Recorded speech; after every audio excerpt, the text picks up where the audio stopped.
A paz do Senhor a todos. Estamos retornando para darmos continuidade à leitura da Bíblia em ordem cronológica. E hoje, no 345º dia, lendo esta linda história que Deus escreveu para nós, trago para a leitura todo o livro de Filemão e também o livro de Colossenses, sendo do capítulo 1 a 4. Mas antes, vamos falar sobre os propósitos dos livros. Filemão, autor Paulo. Tema: reconciliação. Data: cerca de 62 depois de Cristo. Considerações preliminares. Paulo escreveu esta epístola da prisão, como uma carta pessoal a um homem chamado Filemão, mais provavelmente durante sua primeira prisão em Roma. Em nomes idênticos mencionados em Filemão e em Colossenses, indicam que Filemão morava em Colossos e que as duas cartas foram escritas e entregues juntas. Filemão era um senhor de escravos e membro da igreja de Colossos, talvez um convertido de Paulo. Onésimo era um escravo de Filemão que fugira para Roma. Ali teve contato com Paulo, que o levou a Cristo. Desenvolveu-se um forte vínculo de amizade entre os dois. Agora Paulo, um tanto apreensivo, envia Onésimo de volta a Filemão, acompanhado por Tíquico, cooperador de Paulo, levando esta carta. O propósito: Paulo escreveu a Filemão para tratar do problema específico do escravo fugitivo deste, Onésimo. Segundo a lei romana, um escravo fugitivo era passível de uma pena de morte. Paulo intercede junto a Filemão em favor de Onésimo e pede-lhe que graciosamente receba Onésimo de volta como um irmão crente e como um companheiro de Paulo, com o mesmo amor com que acolheria o próprio Paulo. Visão panorâmica. Eis o apelo de Paulo a Filemão. Primeiro, roga que Filemão, como irmão na fé cristã, receba Onésimo de volta, não como escravo, mas como irmão em Cristo. Segundo, num trocadilho no grego, Paulo chama atenção para o fato que Onésimo, cujo nome significa útil, era anteriormente inútil, mas agora é útil, tanto a Paulo como Filemão. Terceiro, Paulo queria que Onésimo permanecesse com ele em Roma, mas prefere enviá-lo de volta ao seu legítimo senhor. Quarto, Paulo oferece-se para pagar a dívida de Onésimo e relembra a Filemão que este deve sua vida ao apóstolo. A carta termina com saudações de alguns dos cooperadores de Paulo em Roma e com uma bênção. Características especiais. 3 características principais acham-se nesta epístola. Primeiro, essa é a mais breve de todas as epístolas de Paulo. Segundo, mais do que qualquer outra parte do Novo Testamento, ela ilustra como Paulo e a igreja primitiva tratavam do problema da escravidão no Império Romano. Ao invés de atacá-la diretamente ou de instigar rebelião armada, Paulo expôs princípios cristãos que eliminavam a severidade da escravidão romana e que finalmente levaram à sua abolição total no meio da cristandade. Terceiro, oferece um vislumbre incomparável da natureza íntima de Paulo, pois este se identificou tanto como um escravo que o chamou de meu coração. A inspiração do dia. A estima de Paulo por Filemão. Apelo em favor de Onésimo. O capítulo 1 destaca: prisioneiro de Jesus Cristo. Preste atenção na mensagem no versículo 1. Paulo escreveu esta carta a Filemão durante seu período de 2 anos de encarceramento em Roma. A igreja que está em tua casa. Preste atenção na mensagem no versículo 2. Filemão, segundo parece, pôs seu lar à disposição dos crentes como local de culto em Colossos. A igreja em casas particulares era comum nos tempos do Novo Testamento. Só a partir do século III é que há a menção das primeiras construções de casas de oração. Onésimo, preste atenção na mensagem no versículo 10. Onésimo, um escravo pertencente a Filemon, tinha fugido e é possível que tivesse levado consigo alguns bens do seu senhor. Não se sabe como ele chegou a Roma, teve contato com Paulo e se converteu a Cristo, mediante o ministério do apóstolo. Paulo escreve agora esta carta pedindo a Filemon que aceite Onésimo de volta, com bondade, amor e perdão. E tu o torna a recebê-lo. Preste atenção na mensagem no versículo 12. O Novo Testamento não incentiva qualquer movimento direto de libertação de escravos, nem mesmo escravos cristãos. Se tal fato tivesse início em meio às condições sociopolíticas dos tempos do Novo Testamento, ele teria destruído a Igreja e a causa de Cristo. Ao invés de confronto direto, diretrizes foram dadas aos escravos cristãos e ao senhor de escravos, também cristão, as quais enfraqueceriam a escravidão, partido dela mesma, que acabariam levando à sua abolição. Não por força, mas voluntário. Preste atenção na mensagem no versículo 14. Onésimo devia ser liberto, se ele assim o desejasse. A ética e o amor, preconceituados no Evangelho de Cristo, assim o exigiam. Mesmo assim, Paulo não o declara diretamente. Ele queria que Filemon, bem como todos os demais senhores de escravos, fizessem-no voluntariamente. Como irmão amado. Preste atenção na mensagem no versículo 16. A escravidão não pode existir entre crentes que conhecem a verdade da fraternidade cristã. Onésimo já não pode ser tratado como escravo, mas como um companheiro cristão e um irmão amado, uma pessoa que, aos olhos de Deus, está em pé de igualdade com o apóstolo Paulo e com Filemon. Vamos para a leitura no livro de Colossenses, mas antes, vamos compreender o livro. Autor Paulo, tema: a supremacia de Cristo, data cerca de 62 a.C. Considerações preliminares. A cidade de Colossos estava localizada perto de Laodiceia, no sudeste da Ásia Menor, cerca de 160 quilômetros a leste de Éfeso. A igreja de Colossenses, tudo indica, foi fundada como resultado do grandioso ministério de Paulo em Éfeso, durante 3 anos, cujos efeitos foram tão poderosos e de tão grande alcance que todos os que habitavam na Ásia ouviram a palavra do Senhor Jesus. Paulo talvez nunca tenha visitado Colossos pessoalmente, mas mantivera contatos com a igreja através de Epáfras, um dos seus convertidos e cooperadores naquela cidade.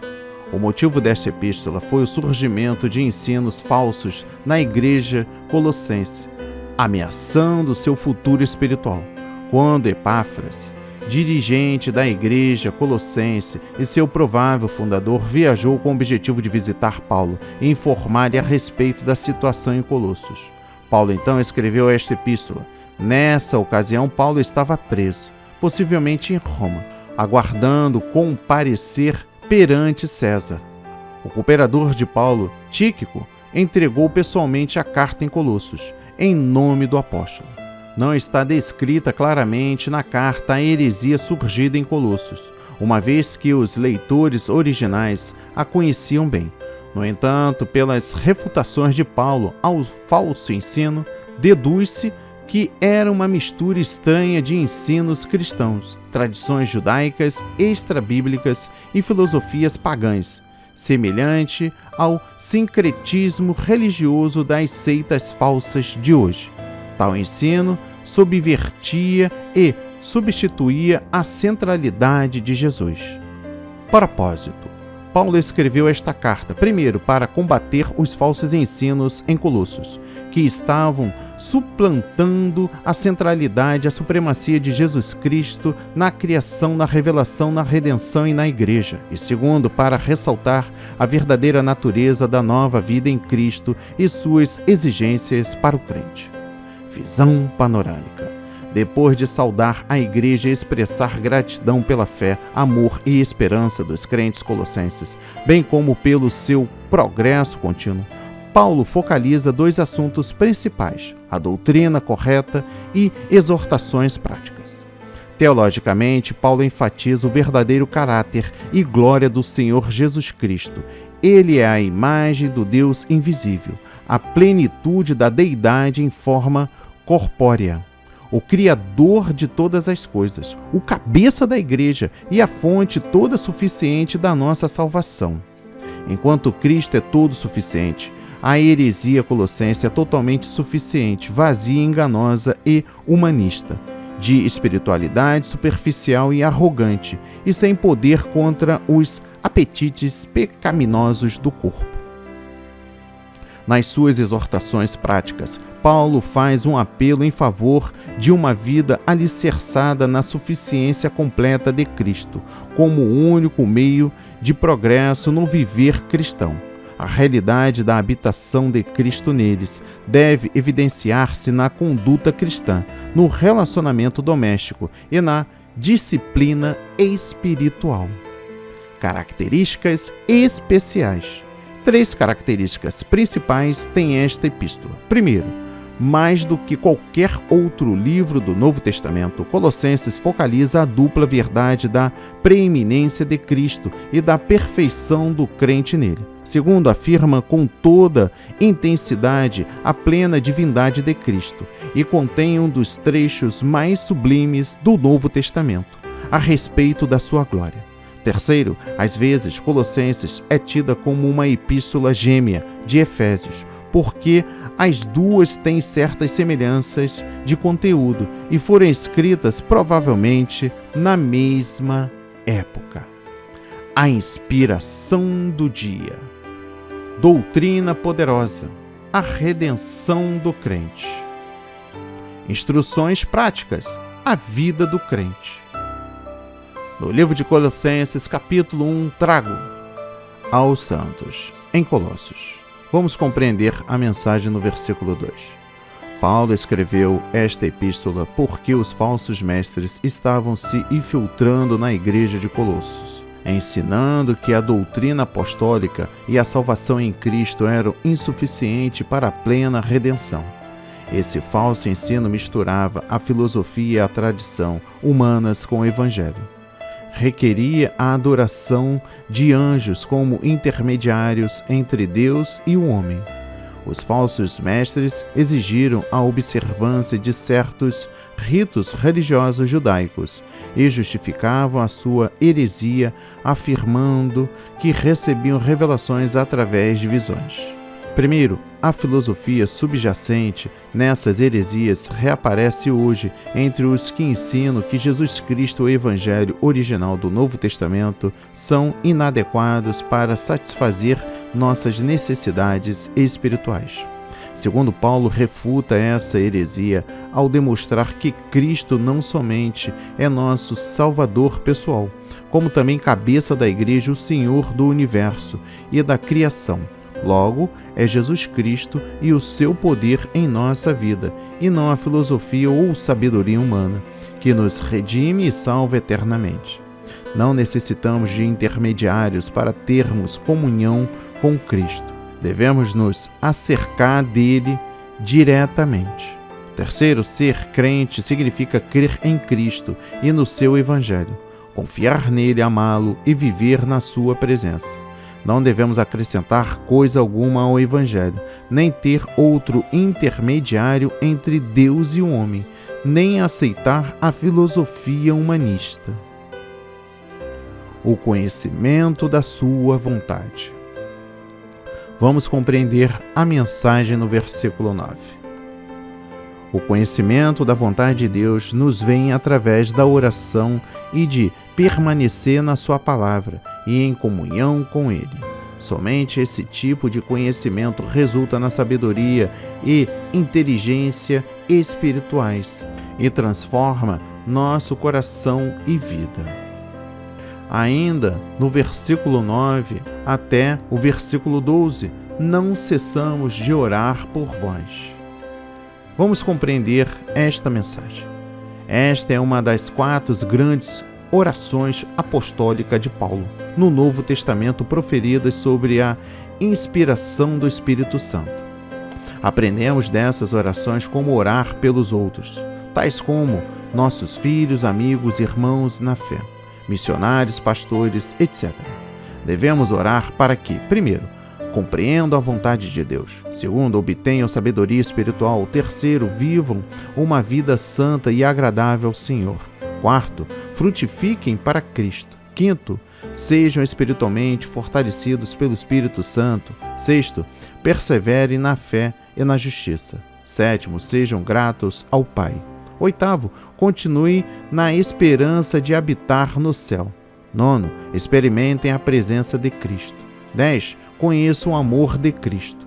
11, sejam cheios da plenitude de Deus. 12, demonstrem bondade e amor ao próximo. 13, discernam o mal.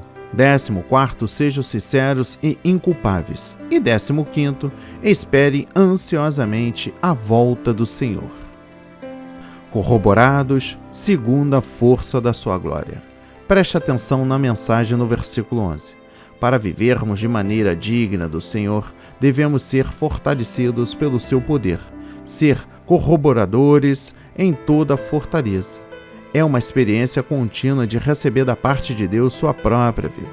Nenhuma outra coisa poderá nos capacitar e vencer o pecado, Satanás e o mundo.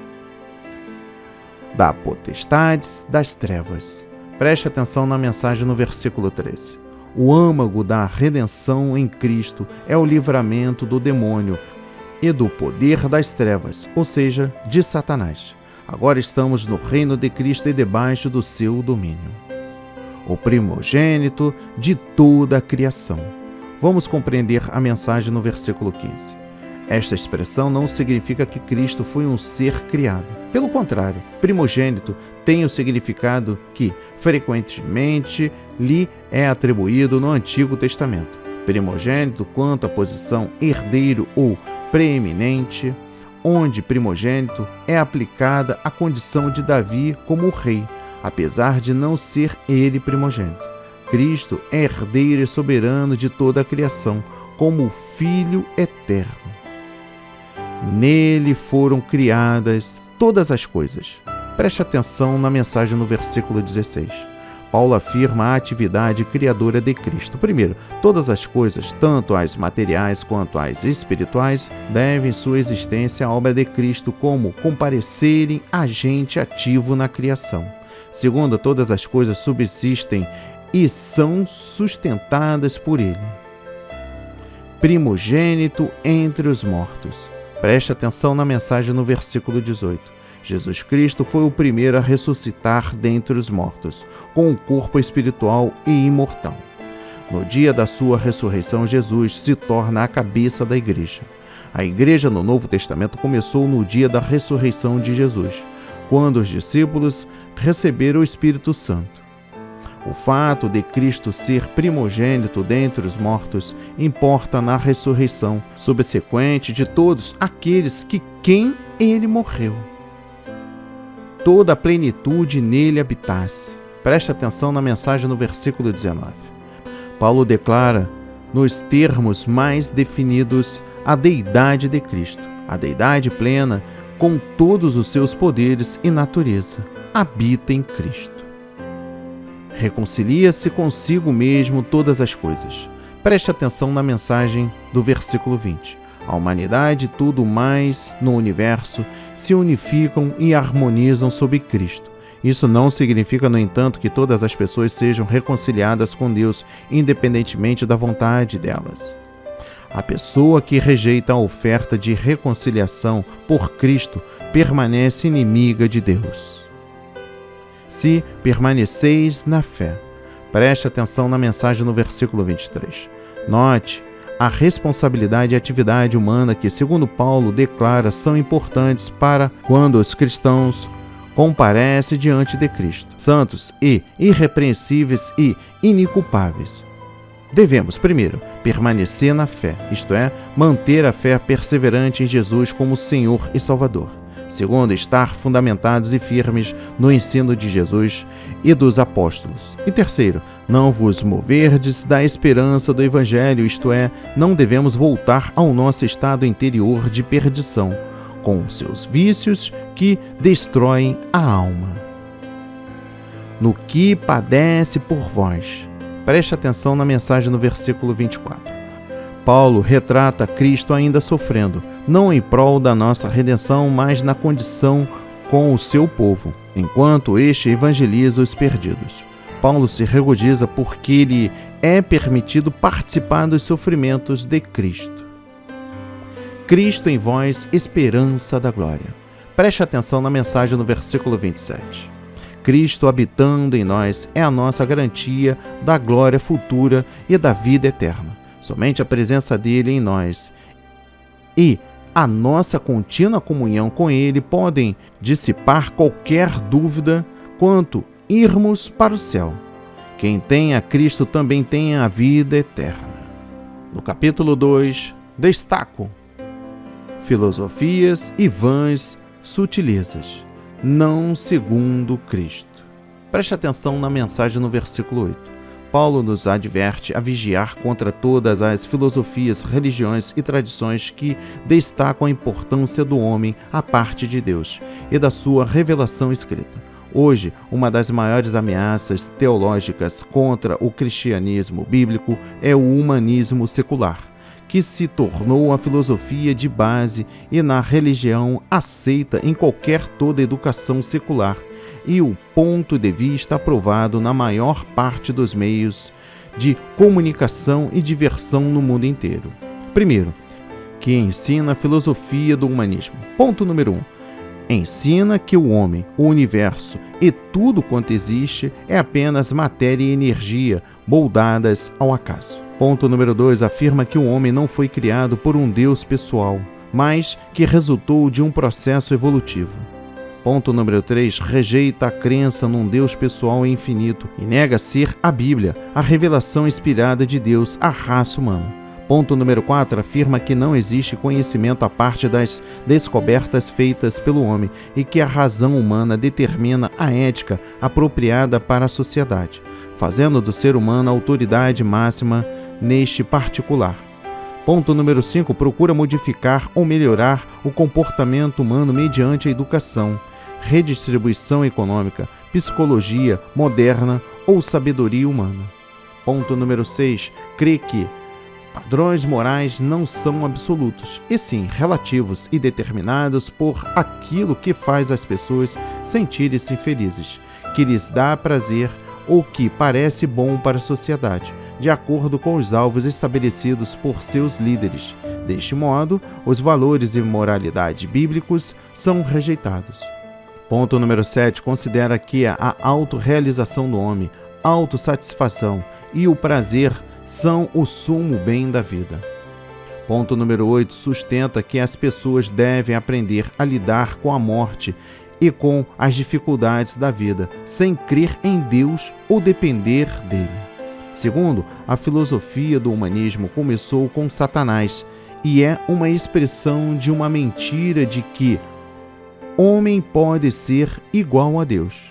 As Escrituras identificam os humanistas como os que mudam a verdade de Deus em mentira e honraram e serviram mais a criatura do que o Criador. Terceiro, todos os dirigentes, pastores e pais cristãos devem envidar seus máximos esforços para proteger seus filhos da doutrinação humanista, desmascarando-lhes os erros e instalando nas mentes deles um desprezo santo pela sua influência destrutiva. Circuncisão não feita por mão. Preste atenção na mensagem no versículo 11. No Antigo Testamento, a circuncisão era um sinal de que os israelitas estavam em relacionamento pactual com Deus. Simbolizava a remoção ou separação do pecado e de tudo quanto era ímpio. O crente, segundo o concerto do Novo Testamento, passou por uma circuncisão espiritual, a saber, o despojar do corpo da carne.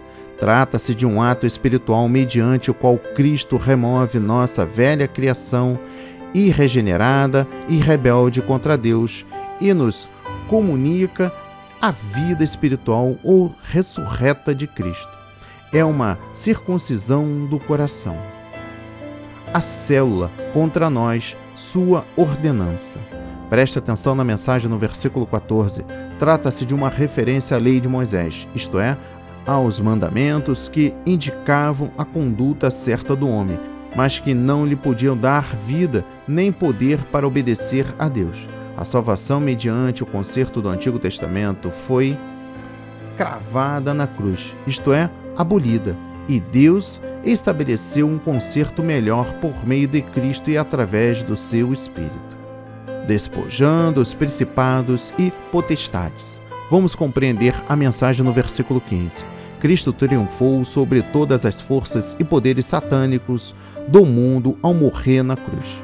Despojou-os do poder de manter homens e mulheres presos sob o domínio do mal, contra a vontade deles. Cristo desamarrou o inimigo e despojou-o de suas armas. O crente, estando em Cristo, participa desse triunfo. Não somente logramos vitória sobre o mundo e a tentação, mas também temos o poder de guerrear contra as forças espirituais do mal. Comer, beber, sábado. Preste atenção na mensagem no versículo 16. As duas primeiras palavras provavelmente se referem às regras judaicas sobre a alimentação do Antigo Testamento, que os colossenses eram pressionados a observar como necessidade para a salvação pelos falsos mestres. Dias de festa, lua nova e sábado provavelmente se referem a determinados dias sagrados de observância obrigatória no calendário judaico. O apóstolo Paulo ensina que o cristão está livre dessas obrigações legais e cerimônias. E por fim, o versículo 18, culto dos anjos. Preste atenção na mensagem. Os falsos mestres ensinavam que era preciso reverenciar e adorar os anjos como mediadores para ter comunhão com Deus. Para Paulo, invocar os anjos seria substituir Jesus Cristo como cabeça todo suficiente da igreja. Daí Paulo advertir contra isso. Hoje, a crença de que Jesus Cristo não é o único intermediário entre Deus e o homem é posta em prática na adoração e oração a santos mortos, como padroeiros e mediadores.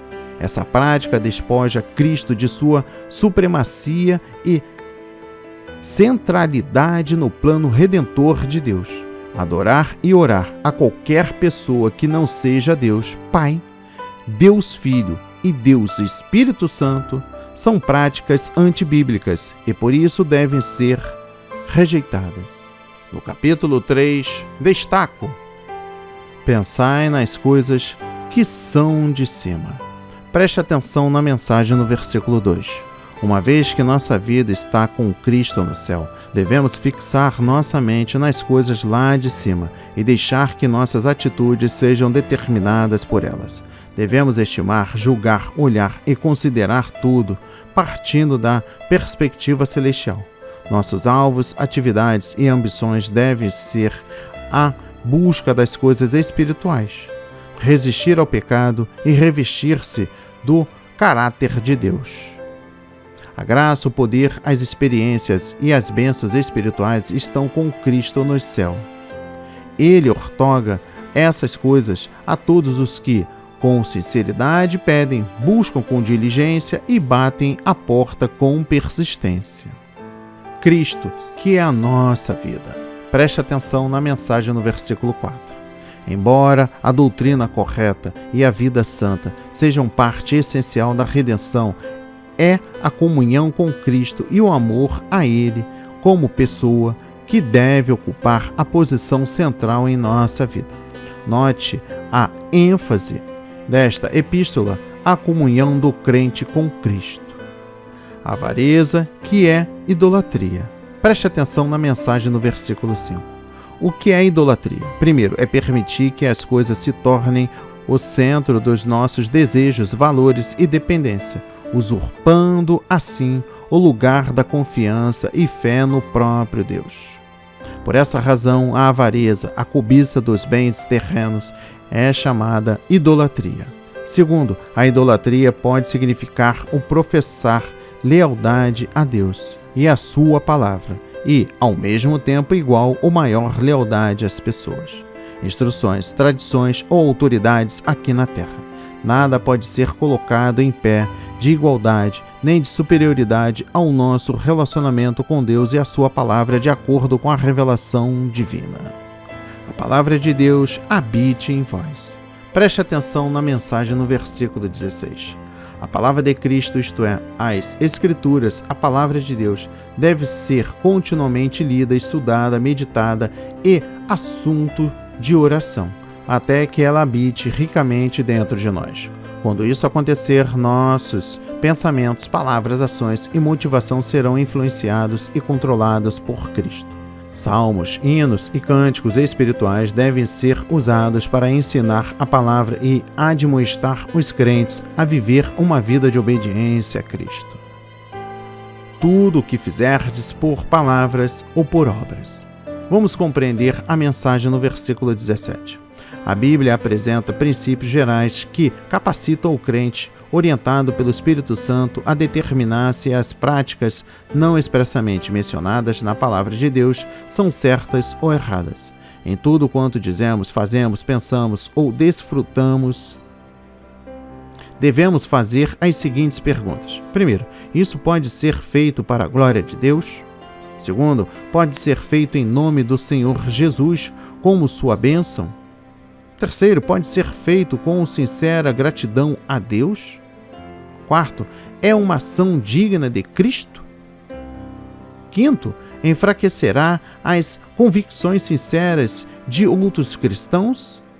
Sexto, enfraquecerá meu desejo pelas coisas espirituais, pela palavra de Deus e pela oração?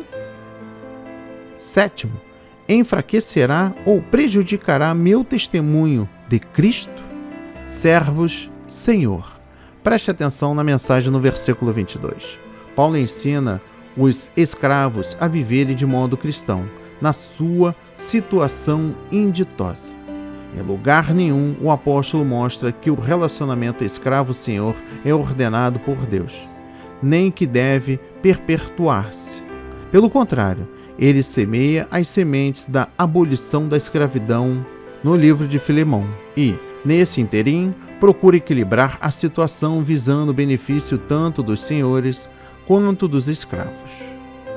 Fazei-o como o Senhor. Preste atenção na mensagem no versículo 23. Paulo exorta os cristãos a considerar toda a mão de obra executada como um serviço prestado ao Senhor. Devemos trabalhar como se Cristo fosse o nosso patrão, sabendo que todo o trabalho realizado com o Senhor um dia receberá seu galardão. Quem fizer agravo. Preste atenção na mensagem no versículo 25. Com respeito aos relacionamentos no lar, na igreja e no trabalho, Paulo é solícito quanto à demonstração do amor, da justiça e da lealdade entre as pessoas. Se esses versículos fossem levados a sério, boa parte do tratamento desamoroso e injusto para com o próximo em nossos lares e igrejas seria eliminada. Aprendemos aqui em termos específicos que, primeiro, o maltrato ao próximo por um cristão é algo grave, que afeta a nossa glória futura no céu. Ponto número 1. Aqueles que tratam o próximo com amor e bondade receberão recompensa do Senhor. Ponto número 2. Um crente que maltrata o outro ou lhe faz injustiça receberá o agravo que fizer. Quem assim proceder levará consigo sua injustiça para o tribunal de Cristo e sofrerá as consequências disso sem parcialidade. Segundo o fato de tempos que prestar contas de nossa vida a Deus, como acabamos de ver, deve nos motivar a expressar o nosso amor, bondade e misericórdia às pessoas. Que todo crente saiba que Deus o terá como responsável pela maneira como trata os outros. E vamos para a leitura no livro de Colossenses, capítulo 4. Perseverai em oração, velando nela. Preste atenção na mensagem no versículo 2. Perseverai, do grego proskarterio, significa dedicar, continuar firme, o que subentende desvelada persistência, fervor e apego à oração. Velar, do grego Gregório, significa estar espiritualmente vigilante ou alerta. Primeiro, para nos devotarmos intensamente à oração, devemos estar alertas diante das muitas coisas que poderiam desviar-nos desse propósito. Satanás e a fraqueza da natureza humana procurarão nos levar à negligência à oração ou desviar nossos pensamentos enquanto oramos. Por isso, devemos disciplinar-nos para alcançar a dimensão da oração que a vida vitoriosa cristã requer. Segundo, essa era uma prática imprescindível dos membros da Igreja do Novo Testamento. Batizados no Espírito Santo, perseveraram nas orações. Essa devoção a Deus na oração deve ser marcada por ação de graças a Cristo pelo que Ele tem feito por nós. Deus nos abre a porta. Preste atenção na mensagem no versículo 3. O apóstolo Paulo confia que Deus operava em sua vida, abrindo e fechando portas, a fim de orientar seu ministério. A frutificação da nossa vida e do nosso testemunho de Cristo depende tanto da sua providência quanto a sua intervenção direta. Devemos orar pedindo a Deus que nos abra portas e indique onde devemos trabalhar. Vossa palavra agradável com sal. Preste atenção na mensagem no versículo 6. A conversa do crente deve ser agradável, cativante, amável e graciosa. Deve ser uma linguagem originada na graça de Deus, operando em nosso coração, que contém a verdade com amor. Temperada com sal, pode significar conversa apropriada e marcada pela pureza, em vez de corrupção. A conversa com graça, no entanto, não exclui palavras enérgicas e severas, quando necessário for, para tratar com crentes falsos, inimigos da cruz. Combatendo sempre em orações. Vamos compreender a mensagem no versículo 12. Combatendo, do grego agonizo, do qual deriva agonizar em português, denota um desejo intenso, um agonizar, uma luta corpo a corpo ou um grande esforço em oração. Os crentes fiéis do Novo Testamento não somente eram devotos à oração, como também organizavam em intensa súplica a orar. As necessidades das nossas famílias, das igrejas e do mundo não são prementes. Hoje, devemos orar em fervor, sabendo que, em nossas lutas, a força de Cristo está operando poderosamente em nós e que seu propósito está sendo realizado em prol dos outros. Quando esta epístola tiver sido lida, preste atenção na mensagem no versículo 16. As epístolas de Paulo eram lidas em voz alta diante da congregação quando esta se reunia para o culto. Os cristãos colossenses, tendo recebido esta epístola, provavelmente fizeram cópia para si mesmo e também enviaram cópias aos crentes da cidade vizinha de Laodiceia.